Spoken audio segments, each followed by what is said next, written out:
সকলকে আমাদের চ্যানেলে স্বাগত।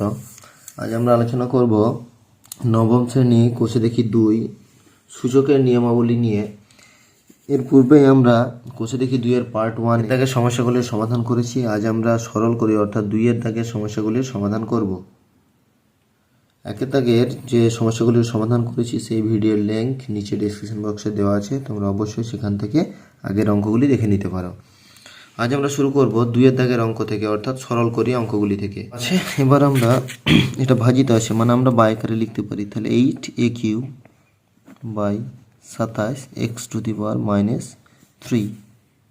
পুরোটা হচ্ছে 2/3 ইন্টু এখানে হচ্ছে 64a³ 27 x⁻³ এখানে হচ্ছে -2/3।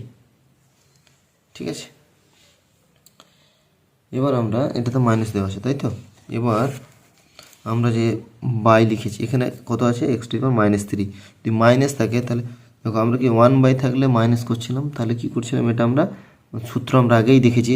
1 নম্বর পার্ট যেটা আমাদের কোষে দেখি পার্ট 1-এ আমরা আলোচনা করেছি, এটা মাইনাস থাকলে কী হবে, উপরে চলে যাবে। তাহলে 8a³ এখানে হবে x⁻³ বাই 27 পুরোটাই হচ্ছে 2/3 ইন্টু এটিও তাই 64a³ x³ বাই 27 এটি হচ্ছে -2/3।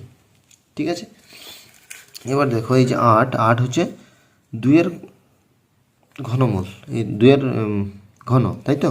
তাহলে 2ax আর 27 হচ্ছে 3, তাহলে 2^3 পুরোটার 2^3 করে নিলাম। ঠিক আছে, ইন্টু এখানে কত আছে 2/3 আর ইন্টু দিলাম এখানে কত আছে 64 মানে হচ্ছে 4, তাহলে 4ax 27 মানে হচ্ছে 3, তাহলে মাইনাস এখানে কত হচ্ছে 2^3 ইন্টু এখানে মাইনাস কত হচ্ছে 2/3।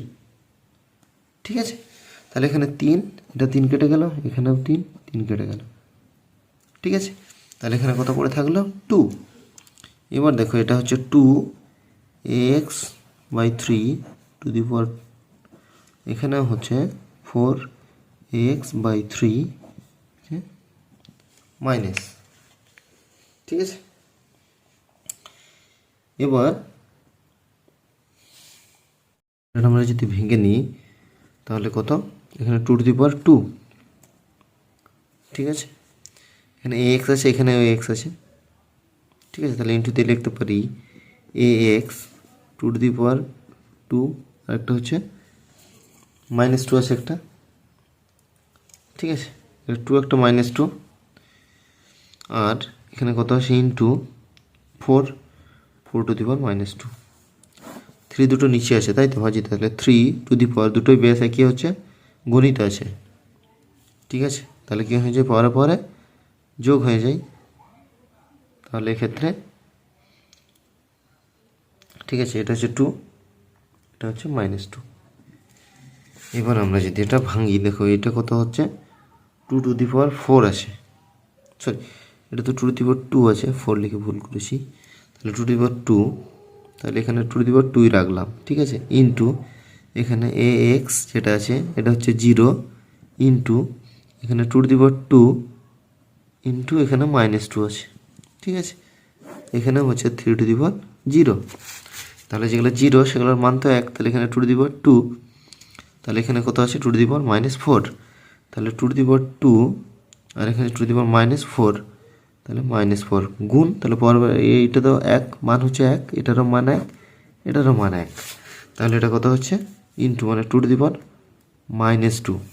ঠিক আছে, এই যে 2^-2 হলো, ঠিক আছে, এর মানে কত হবে 1/2, তাহলে হচ্ছে 1/4। ঠিক আছে, এটা মাইনাস আছে, তাহলে এখানে হচ্ছে 1/2 তার হোল স্কোয়ার, তাহলে হচ্ছে 1/4। দেখুন 2-টা বাই লিখলাম, তাহলে কত আছে x, এখানে কত আছে -5, তাই না, তাহলে 5 দুগুণে 10, -10/3, এখানে কত আছে -3/10, তাহলে এখানে x এটা কী হবে গুণ হয়ে যাবে, তাই তো। তাহলে মাঝে মাঝে প্লাস, এটা লিখছি না, 10/3 ইন্টু 3/10, 10 কেটে যাচ্ছে, 3 কেটে যাচ্ছে, তাহলে x to the power 1, x to the power 1 মানে হচ্ছে x। এটা হচ্ছে অ্যান্সার। ঠিক আছে, ভালো করে দেখে নাও অঙ্কটা। কোথাও বুঝতে অসুবিধা হলে বলো, সেটা কোথাও অসুবিধা হলে কোথাও যদি বুঝতে অসুবিধা হয় অবশ্যই আমাদেরকে জানাবে। আমরা 3-এর অঙ্কটা দেখে নেবো। দেখো 3-এর অঙ্কটা আছে, তাহলে প্রথমে আমরা প্রথম বন্ধনী কাজ করব, দ্বিতীয় বন্ধনী দ্বিতীয় বন্ধনী দুটোই দিয়ে দিলাম, তাহলে এখানে মাইনাস মাইনাস আছে, তাহলে প্লাস, তাহলে 2 টু দি পাওয়ার 1, দ্বিতীয় বন্ধনী দিলাম আবার -1, তৃতীয় বন্ধনী দিলাম আবার -1, তাহলে এক্ষেত্রে আমাদের তৃতীয় বন্ধনী এখানে কত আছে +1, এখানে -1, তাহলে 2 টু দি পাওয়ার -1, এখানে আছে -1, তাহলে মাঝে মাঝে আবার প্লাস, তাহলে 2 টু দি পাওয়ার 1, তাহলে কত হবে 2 টু দি পাওয়ার 1 মানে হচ্ছে 2। ঠিক আছে, এর অঙ্ক এটা খুবই সহজ অঙ্কগুলো, শুধু নিয়মটা জানলেই আমরা সহজেই অঙ্কগুলি করতে পারবো। সূত্রগুলি ভালোভাবে কিন্তু দেখে নেবে। তাহলে করতে আছে এখানে আমরা দেখেছিলাম m থাকলে এখানে থাকলে কি হয়ে যাচ্ছিল a to the power 1/m।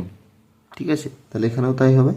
এখানে কি হবে a টু দি পাওয়ার, এখানে মাইনাস আছে, তাহলে -2, এখানে 1/3 মানে 3টা নিচে চলে এলো, ইন্টু b, এখানেও তাই, b এখানে কত হবে -2/3 ইন্টু c, আবার ইন্টু এখানে হচ্ছে c, এটা হচ্ছে -2/3 ইন্টু a। তাহলে এখানে দেখো a b c, এ আছে ডাবল, বিও আছে ডাবল, এখানে পাওয়ার কিছু নাই মানে কিন্তু পাওয়ার 1 আছে, সবার ক্ষেত্রে পাওয়ার 1 আছে। ঠিক আছে, তাহলে আমরা কি করতে পারি, বেস যখন একই হয় তখন পাওয়ারে যদি বেস একই হয় এবং গুণ থাকে পাওয়ারে যোগ হয়ে যায়, তাহলে লিখতে পারি a টু দি পাওয়ার, এখানে হচ্ছে 1, এটার 1 ছিল, এটা হচ্ছে -2/3। ঠিক আছে, তেমনি এখানেও হবে b টু দি পাওয়ার, এখানে -1 -2/3, এখানে c টু দি পাওয়ার -1 -2/3 প্রত্যেকটা ক্ষেত্রে, কারণ এখানে কিছু নাই মানে এগুলোতে 1 আছে, তাহলে 1 পাওয়ার কী হলো গুণ আছে, তাহলে গুণে সময় পরে কী হয়ে যায় যোগ হয়ে যায়, তাহলে যোগ এখানে মাইনাস আছে তার জন্য মাইনাস হয়ে গেল। এখানে তাহলে a টু দি পাওয়ার কত হচ্ছে 3, তাহলে 3 - 2, এখানে কত হচ্ছে 3, এখানে হচ্ছে 3 - 2, এখানেও হচ্ছে 3, এখানে হচ্ছে 3 - 2। ঠিক আছে, তাহলে এখানে কত হচ্ছে a to the power 1/3, b to the power 1/3, c to the power 1/3, সবাই পাওয়ার একই আছে, তাহলে আমরা লিখতে পারি a b c to the power 1/3। দেখো প্রত্যেকটি সূচকের ফর্মুলা অবশ্যই মুখস্থ করবে। ঠিক আছে, এরপর আমরা 5-এর অঙ্কটা দেখব। এক্ষেত্রে আমরা কি করব, বন্ধনী দিলাম, এখানে 4 মানে হচ্ছে 2 টু দি পাওয়ার, তাই তো, এখানে 2 টু দি পাওয়ার, এখানে ভিতরে কত আছে m প্লাস 1/4। ঠিক আছে, ইন্টু আছে, ইন্টু দিলাম। এরপর দেখো এখানে বর্গমূল, তাই তো, তার মানে এখানে কত আছে 2 আছে, তাই না। তাহলে 2 যদি থাকে তাহলে আমরা কি করব, অঙ্কর যে সূত্র, সেই সূত্র অনুসারে আমাদের যদি দেখি তাহলে হবে 2 টু দি পাওয়ার, ঠিক আছে, এটাতে হচ্ছে 1 আর এটাতে হচ্ছে m, তাহলে ইন্টু বেস যদি একই হয় আমাদের কি হয় যোগ হয়ে যায়, তাই তো। তাহলে m প্লাস 1 যেহেতু বর্গমূল তার জন্য 1/2, তাহলে 1/2 করলে তাহলে এটা হচ্ছে 1, এটা হচ্ছে m, তাহলে m প্লাস 1 দুটো গুণ তার জন্য, আর এটা বর্গমূল আছে, এটা তাহলে 2, দুইটা কি হলো 1/2 হয়ে গেল। ঠিক আছে, আর এখানে কত টু দি পাওয়ার 1/m, তেমনি এক্ষেত্রেও তাই হবে। এক্ষেত্রে কত, এটা হচ্ছে কিচ্ছু নেই, তাহলে 2 টু দি পাওয়ার 1 ইন্টু এটা কি আছে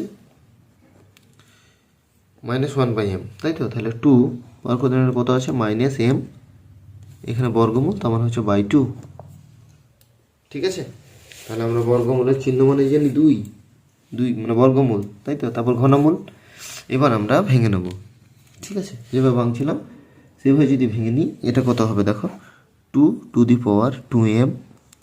এটা যদি আমরা 2/4 হবে, তার মানে 1/2 হচ্ছে। ঠিক আছে, আর কত হচ্ছে, এই যে গুণ আছে তাহলে এটা কী হবে, যোগ হবে। তাহলে যোগ হলে m/2 একবার আর 1/2 একবার। ঠিক আছে, তাহলে এটা হবে m/2, এটা হচ্ছে 1/2 হয়ে গেল। ঠিক আছে, আর এখানে দেখো, এখানেও বেস এক, তাহলে বেস যদি একই হয় তাহলে পাওয়ার পাওয়ারে যোগ হয়, প্লাস মাইনাসে মাইনাস, তাহলে m/2, এক্ষেত্রেও m/2। ঠিক আছে, এবার পুরোটার কী আছে, 1/m আছে, পাওয়ার 1/m দিয়ে দিলাম। এরপর আমাদের যেটা নিচে আসে দেখো, সেটা কি হয়ে যাবে, যদি উপরে যায় তাহলে আমাদের সাইনটা চেঞ্জ হয়ে যাবে, অর্থাৎ প্লাসটা মাইনাস হয়ে যাবে, মাইনাসটা প্লাস হয়ে যাবে। তাহলে লিখবো বেস একই আছে, ভাগ আছে, তাহলে ভাগের সময় কী হয়, পাওয়ারে পাওয়ারে বিয়োগ হয়ে যায়। তাহলে 2^2m 1/2 m/2 1/2 -1 প্লাস m/2।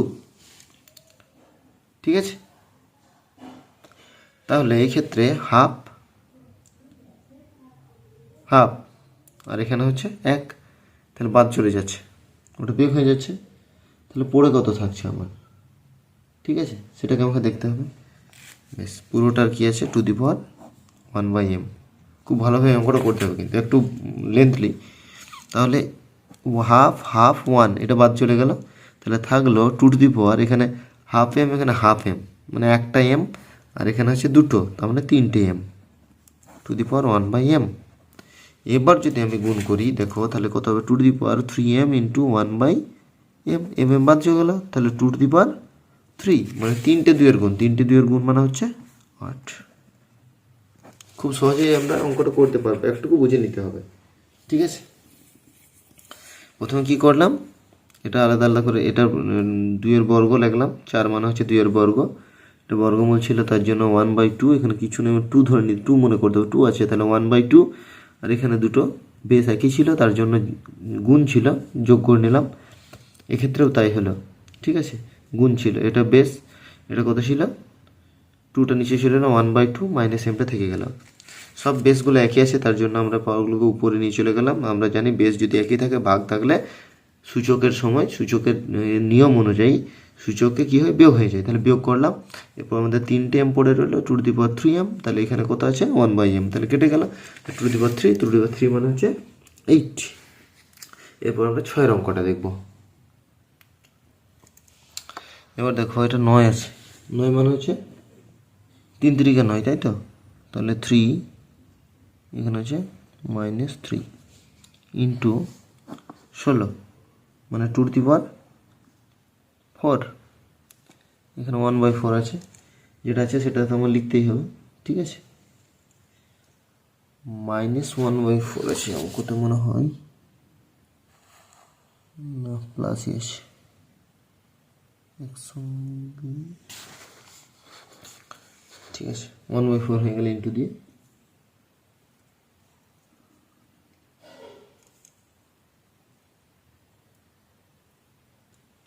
এরপর কত আছে, 6 -2, এটা কত হচ্ছে 3, 1/3 2^3 ইন্টু মাইনাস, এটা আছে। তাহলে দেখো, এই ক্ষেত্রে আমার কি হচ্ছে, 3^-6 ইন্টু, কেটে যাচ্ছে এটা, 2^1 6^-2, এখানে হচ্ছে 1/3 2^-4। ঠিক আছে, এবারে ওইগুলি আমাদের ভেঙে নিতে হবে। ঠিক আছে, 3 যেগুলো আছে এবং 2 যেগুলি আছে। ঠিক আছে, তাহলে এবার যদি আমরা ভেঙে নিই, তাহলে দেখো এখানে কার কত পাওয়ার আছে সেগুলোকে আমি আলাদা করে নিতে পারবো। 3 হচ্ছে -6 এখানে, তাই না, তাহলে 3^-6 ইন্টু, এখানে আছে 2^1, এখানে কত আছে 2^-2 ইন্টু 3^, -2, 3 দুগুণে 6, দুটো আলাদা আলাদা করে লিখে দিলাম, ঠিক আছে। আর কি আছে, ইন্টু এটা মাইনাস আছে, ঠিক আছে। তাহলে মাইনাস যদি থাকে আমরা লিখতে পারি 3^4, মাইনাসটা প্লাস হয়ে যাবে, তাই তো, লিখতে পারি 3^4। তাহলে এই যে দুটো আছে এই দুটো উপরে চলে যাচ্ছে, -6 2^, এখানে 2^2, এখানেও 3^2, এখানে হচ্ছে 3^4। তাহলে একই যেগুলি আছে দেখিনি, এখানে একই আছে, এখানে দুটো একটা 3টে, ঠিক আছে। তাহলে এখানে হবে 2^1 + 2 ইন্টু এখানে হবে 3^2 + 4 - 6। তাহলে এখানে হচ্ছে 2^3, এখানে হচ্ছে 3^0। তাহলে এখানে 3টে 2 গুণ 8, এখানে হচ্ছে 1, তাহলে 8 একে 8, ঠিক আছে।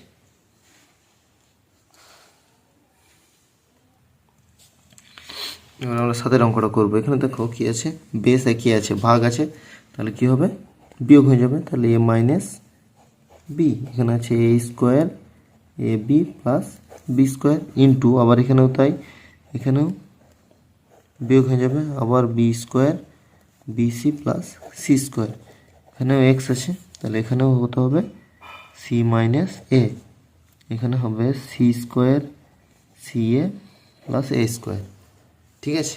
তাহলে এখানে আমাদের দেখো a - b a² + ab + b², এটা হচ্ছে a³ - b³ এর ফর্মুলা, x, এটা হচ্ছে সবগুলোই দেখো a³ - b³ এর ফর্মুলা, তাহলে b³ - c³। এর আগে আমরা বীজগণিতে যে ফর্মুলা শিখেছি a³ - b³ কি, a³ - b³ তার ফর্মুলা হচ্ছে a - b * a² + ab + b²। এক্ষেত্রে x, এটা হচ্ছে c³ - a³।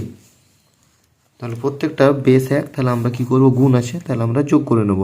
তাহলে a³ - b³ + b³ - c³ + c³ - a³ plus a³ - a³ plus minus, তাহলে x⁴0। তাহলে x⁴0 মানে আমরা জানি কারো পাওয়ার যদি 0 থাকে তার মান 1 হয়। তাহলে এখানে আমাদের 2-এর দাগের 1 থেকে 7-এর সমস্যাগুলির সমাধান করা হলো। যদি কোথাও বুঝতে কোনো অসুবিধা হয়ে থাকে অবশ্যই আমাদের কমেন্ট বক্সে কমেন্ট করবে, সেগুলো পুনরায় আমরা বোঝানোর চেষ্টা করব আমাদের ভিডিওর মাধ্যমে। এখানে আজ এই পর্যন্তই। পরবর্তী ভিডিওতে আমরা 3 এবং 4-এর সমস্যাগুলির সমাধান করব। সম্পূর্ণ ভিডিওটি দেখার জন্য সকলকে ধন্যবাদ।